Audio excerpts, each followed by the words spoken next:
यूँ तो हमारे देश में एक से बढ़कर एक महापुरुष है जिनके कामों का वर्णन कभी भी हम शब्दों में नहीं कर सकते।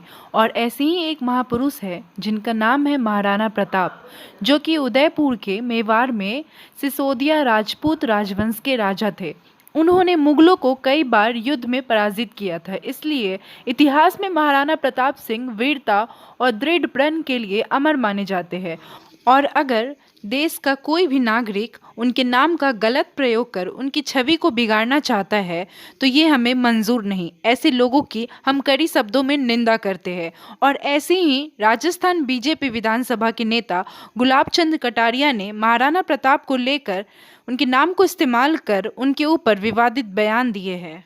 आपको ने हमारे पूर्वजों ने 1000 वर्षों तक लड़े यार, 1000 वर्षों तक।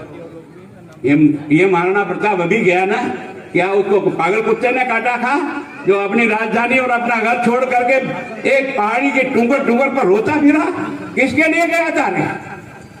किसके लिए गया था? कुछ समझ में आता है कि नहीं?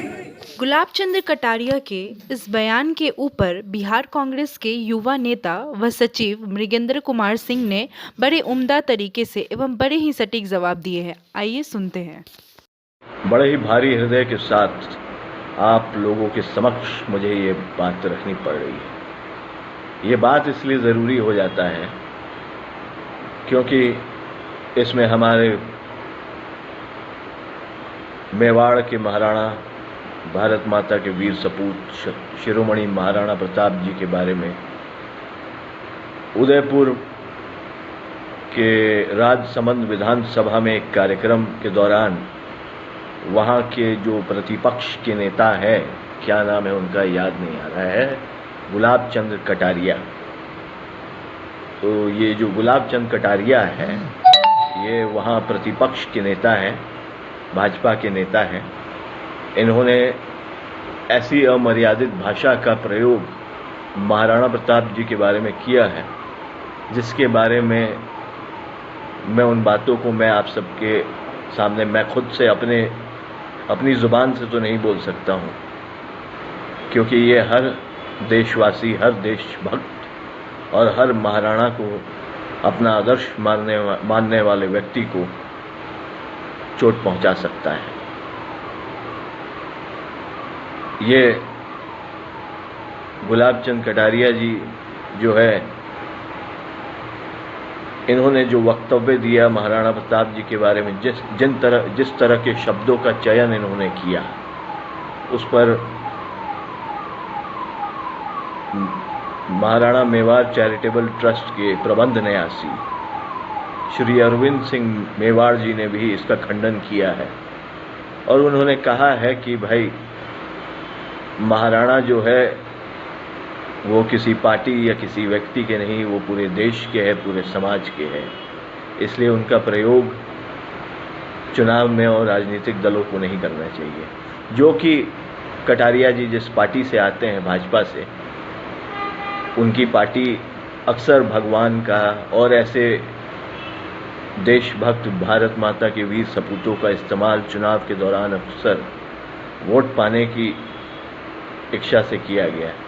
मगर मुझे ये समझ में नहीं आ रहा है कि महाराणा प्रताप के बारे में जिस तरह का वक्तव्य, जिस तरह की भाषा का प्रयोग गुलाब चंद कटारिया ने किया, वो कैसे हम भूल जाए और कैसे गुलाब चंद कटारिया को माफ़ कर दें जो घूम घूम के माफ़ी मांग रहे हैं। अरे कटारिया साहब, कहीं ज़ुबान से निकली हुई बात और धनुष से निकला हुआ बाण वापस आता है क्या? बिल्कुल नहीं।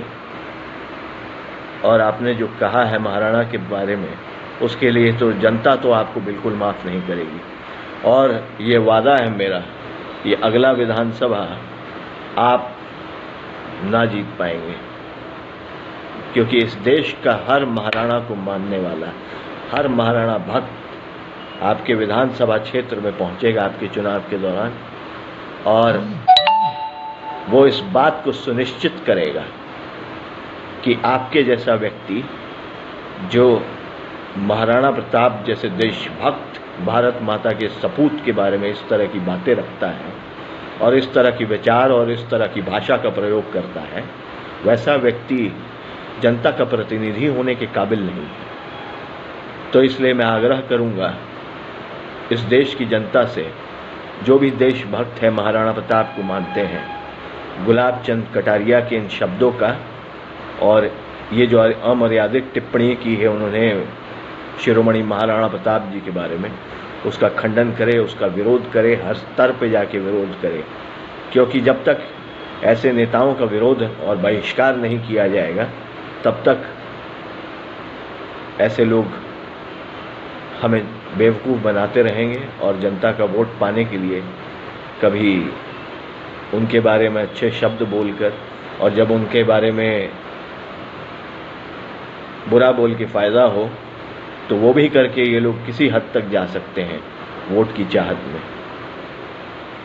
तो मैं आग्रह और अनुरोध करूंगा आप लोग से कि मेरे साथ महाराणा के समर्थन में आप लोग खुल के आइए और ऐसे नेताओं का विरोध करिए जो महाराणा की छवि को चोट पहुंचाने चाहते हैं। और वैसे महाराणा की छवि को कोई क्या चोट पहुंचाएगा? महाराणा तो इस देश के हर व्यक्ति के हृदय में बसते हैं, जिन्होंने लड़ते लड़ते मातृभूमि के लिए अपने प्राणों को न्यौछावर कर दिया। तो मैं इन्हीं शब्दों के साथ अनुमति चाहूँगा आप लोगों से। जय भवानी, जय हिंद।